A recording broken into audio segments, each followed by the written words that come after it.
I'm Mark Bell, and you're catching me on my 10-minute walk, and I wanted to talk to you today about the importance of being able to cook. When you're not able to cook, you're going to be held hostage by the food industry. The food industry appears to be occupied by many companies, but it's actually not true. There are about 7 to 9 main food company manufacturers. They control all the food in the United States, and it's all the processed stuff pretty much. If you don't have an ability to cook, you are going to find yourself eating these highly processed, highly palatable foods all the time. When you start to eat highly processed foods, it takes up room in your stomach. It takes up real estate, prime real estate, for otherwise more beneficial foods. It is the pornography of food. It is the enticing, quick thing that you can have to satisfy something that you want, but that you interpret it as a need. It's just a want. Guys, listen to what I'm saying right here. All it is a want. I'm sure in your day-to-day life, there's a lot of things that you want to do. There's a lot of things that you would rather do, right? But we know that if we concentrate on things that we feel that we need to do, that are going to better serve us, that also follow some of our interests, that we will be in a better place because we'll be heading in the direction of where we truly want to go and of what we truly want to be and become. When I talk about having an ability to cook, I'm not talking about being a chef. I'm not talking about being able to cook really well for others. I'm not talking about making a 5-course meal. I'm not talking about expensive foods. I'm talking about your ability to cook, to match your palate and to match what you like and to match what you enjoy. Each and every single day, almost every single meal that I have is very enjoyable. Probably dinner being kind of my favorite meal of the day. My wife usually cooks that one, and that one is a little bit more flavorful and also oftentimes has more variety. So I kind of end the day with an exclamation point on my food. I don't know about you guys, but I love omelets. I love eggs. I love scrambled eggs. I love scrambles. I love eggs over medium. I like throwing sausage and bacon and things like that in my eggs. I like whole eggs. I like egg whites. There's a variety of different things that you can do with your eggs. You can hard-boiled eggs. Another thing that I do with eggs is I do some lazy meal prep with it a lot of times. And lazy meal prep is I have leftovers from the night before, chicken, steak, pork, whatever it might be, maybe some veggies, maybe some potato, maybe some rice. I take all that shit, I throw it in a pan, I throw some egg whites in there. Why do I throw egg whites in there? Well, egg whites just add more protein because I'm all about protein leveraging. The more protein that we hit during the day, the easier that it can be to manage your other calories. Protein is not a great energy source for us. It's a great sustainer and rebuilder of muscles, but it's not necessarily an energy source for us. Carbohydrates and fats are main energy sources for human beings. The protein's going to help build and sustain muscle mass. And it'll also help you because all living things are in search of protein. When it comes to human beings, we tend to overeat because we're trying to get protein out of things that don't have protein in them, such as highly processed foods, such as fake health products. Fake health products being things that are made for ketogenic diets, vegan diets. These are all a mother lie. They'll make you fat. No, it won't make you fat. Let me back that up. They will assist you in being fatter because they're hyper palatable, and you most likely will have a tendency to overeat them. And because they don't have protein in them, you're going to still be hungry even after you consume them. Eat a vegan donut. It's not going to fill you up. Eat a regular donut. It's not going to fill you up, right? Eat a keto donut. It's not going to fill you up. So don't be tricked. I mean, it's very obvious that a donut's not great for us, right?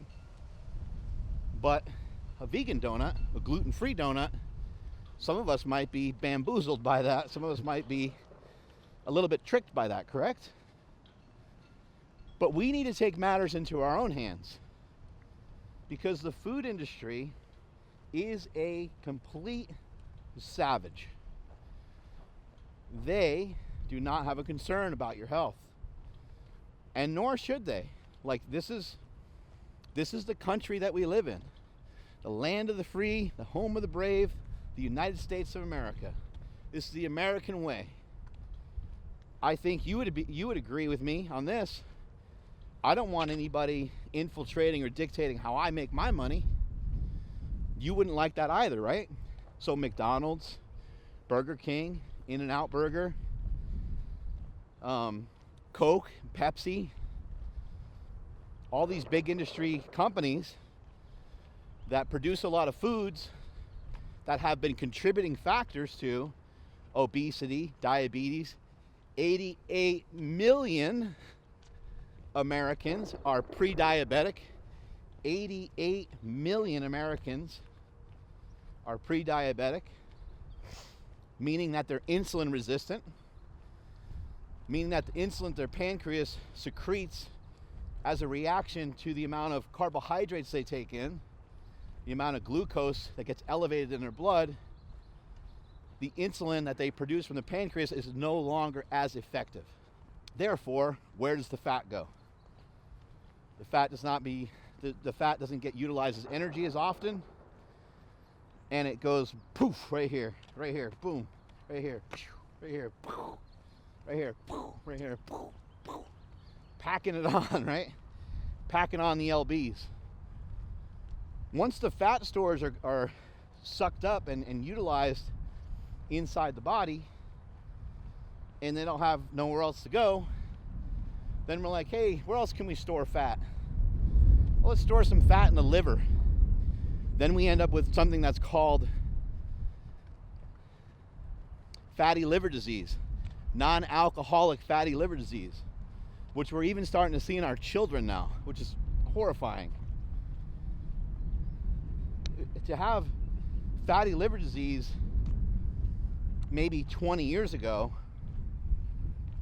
30 years ago,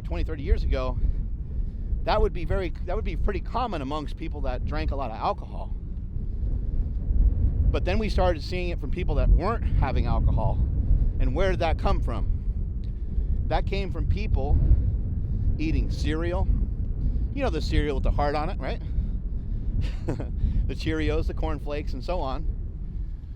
And even some cereals that, you know, there's cereals like Cocoa Puffs, and those are easy to see that those aren't great for us.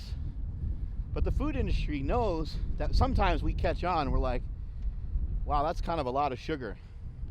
Do me a favor. Go to the grocery store and try to find me a healthy cereal. They don't exist. Now, I know that there's some keto brands and stuff. I know there's people that have tried some different things. But I've searched high and low because I love cereal. But almost every single brand of cereal has about 10 to 12 grams of sugar per serving. Now, you might be able to find regular Cheerios and some things like that that don't have sugar in them, but these are still high glycemic items that are going to spike your insulin levels up, going to spike your glucose levels up, and they could still potentially lead to insulin resistance, aka prediabetes, aka diabetes, aka fatty liver disease, aka the end of your life. Because heart disease, diabetes, even sleep apnea to a certain extent, obesity, these are all kind of interconnected around this thing called highly processed foods, hyper palatable foods. What does hyper palatable mean? It just means that stuff tastes so good, it overrides the mechanics of the human body, that we have to, when we eat, we say, I had enough. I'm no longer hungry. You can't say you're no longer hungry when you're eating Doritos. Instead, you're like, I'm not stuffed yet, which is a totally different conversation. And it would lead me to speculate that you would be in a state of overeating. And overeating is the main thing that we're up against. But if you learn how to cook, and you cook whole foods, meat, vegetables, eggs, if we learn how to cook these things, I mean, carrots are pretty good, but you ever have roasted carrots? Some people might hate carrots. Potatoes are pretty good, but you wouldn't want to eat a raw potato. I don't know if you ever tried. A raw potato is gnarly. Go and buy a sweet potato and take a bite out of it. They're weird. They don't taste very good that way. Cook them up, throw some salt on there, and they're pretty damn good. Maybe even a little bit of butter. Once we start to mix ingredients, though, we get into a category of mixing ingredients, and the mixing of ingredients is where we end up with hyper palatable foods. That can even happen from time to time, or it can even happen more often than just time to time. It can even happen with healthy foods. What do we get when we make a hamburger patty? That's a pretty good tasting food. Hamburger patty with a little bit of salt and pepper on it. Okay, that's 3 ingredients, right? Salt, pepper, hamburger. Well, let's just go with a hamburger patty by itself. No salt, no pepper. That's 1 ingredient. Let's go and take an 85-15 hamburger patty and make it 96% lean. So now it's primarily just a protein source. Has a little bit of fat in it. How hard would it be to eat 3 of those? Very, very difficult. Let's take that same 96% lean ground beef and make it and switch it back to being 85-15 ground beef. Let's throw a slice of cheese on there. Let's throw some bacon on there. And now, how easy is it to consume several of them, right? In some cases, we could utilize this kind of strategy to our advantage if we can do so in a moderate and modest way, because we can find ways to eat to encourage us to eat more, so we get a nice supply of protein, so we can use the protein as a form of protein leveraging to help suppress appetite, to help push down cravings. But that gets to be very difficult, and it gets to be very hard. The overconsumption of calories gets to be super easy once we take that same burger that has bacon and cheese on it, and once we slap a bun on top of it, right? What if we were throw some special sauce in there, or some ranch dressing, or even some ketchup? Well, now it just gets to be super easy to consume that burger. It gets super easy to overeat.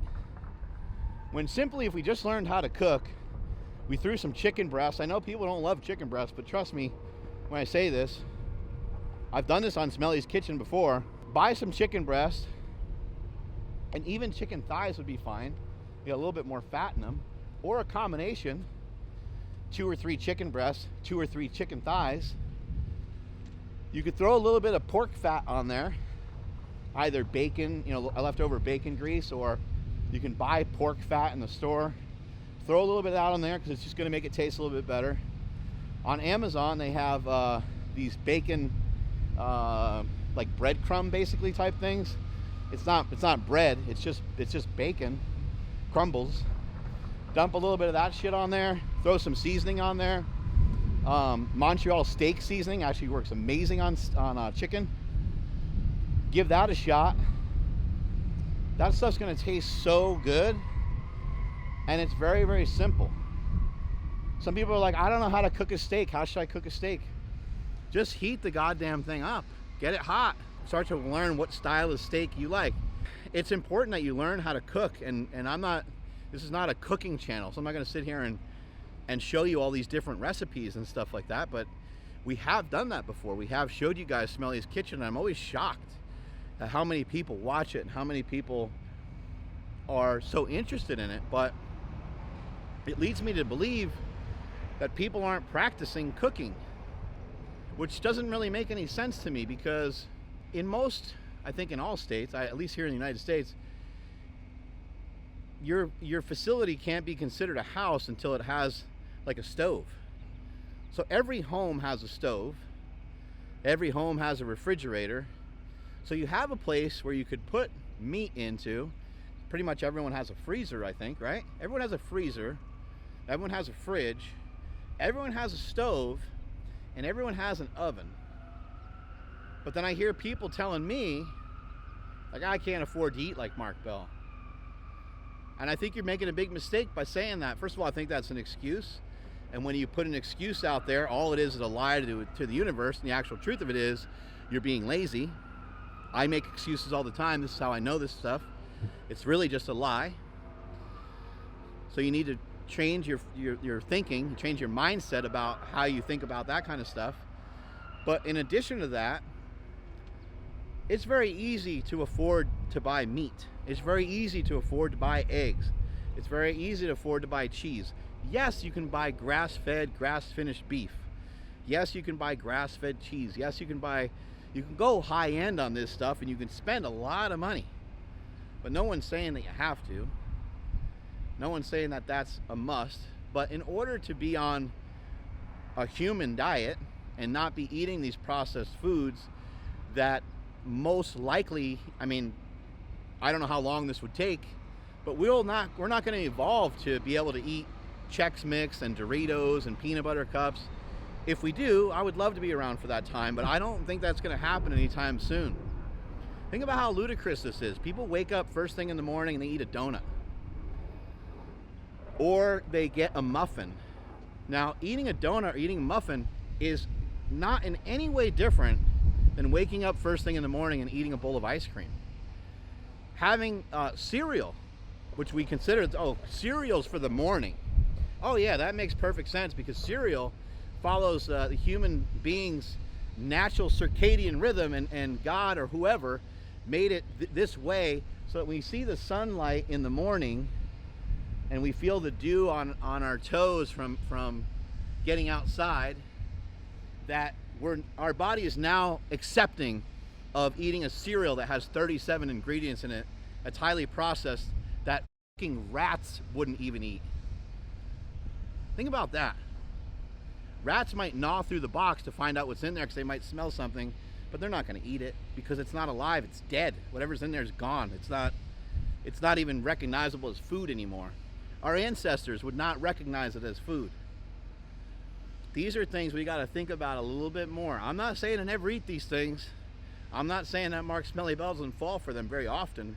I love all these foods. And I even love the Franken foods that some people in the health industry have made, because it makes at least partially staying on the diet and being in this gray area, it makes it a lot easier. None of these things are really beneficial to us. They're a negative. We need to figure out ways. Somebody once said, the whole key to life is to have more good days than bad.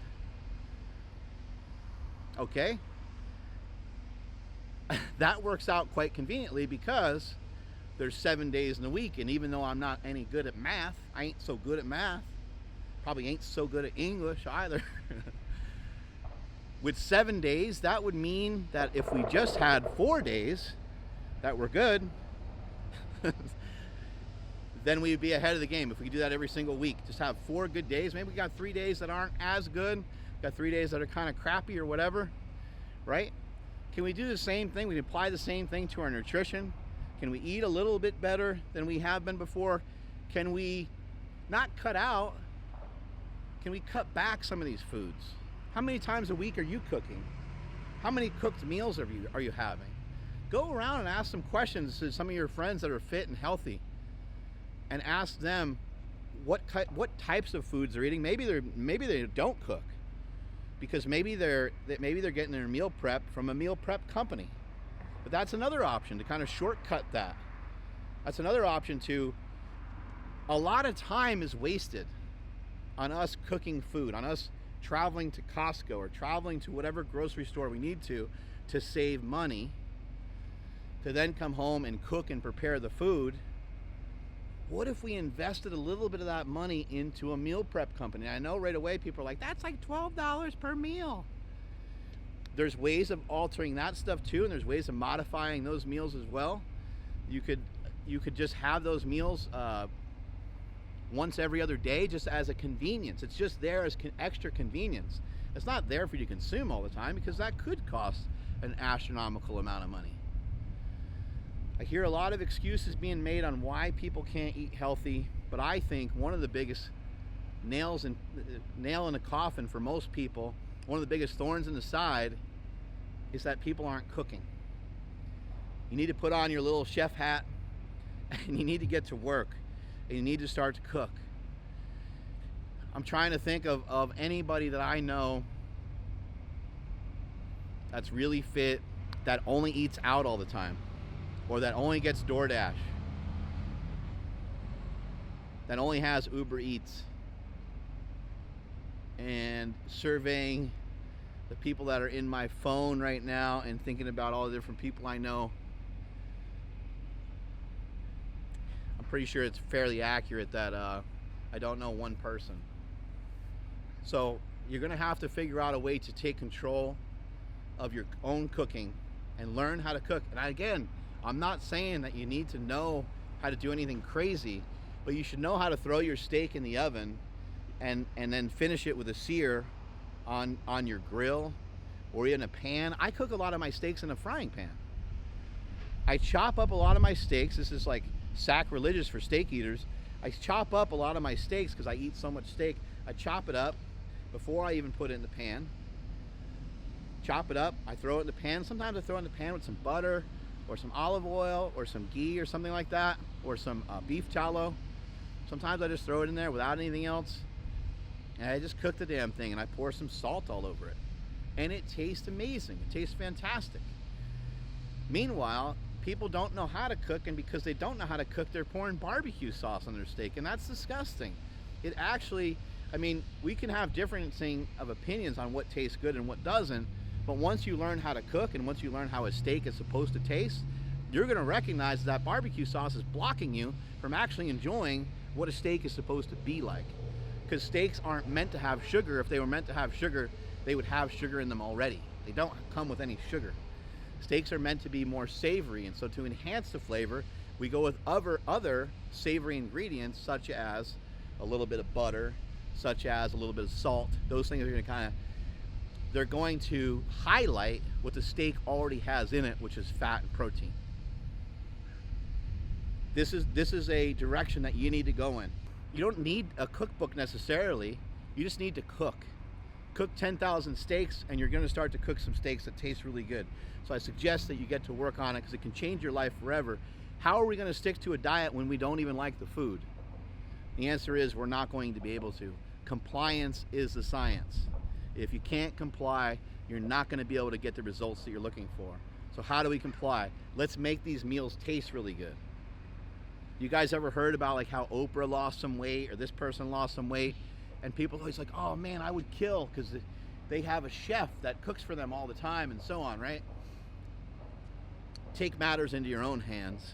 Become your own material expert and start to take matters into your own hands and not be a hostage to the food industry any longer. Strength is never a weakness. Weakness is never a strength. Before I go, let me know what you guys are cooking up and how you're doing it in the comments below. Maybe you have a cookbook in mind. Maybe you have a recipe in mind. Strength is never a weakness. Weakness is never a strength. Catch you guys later.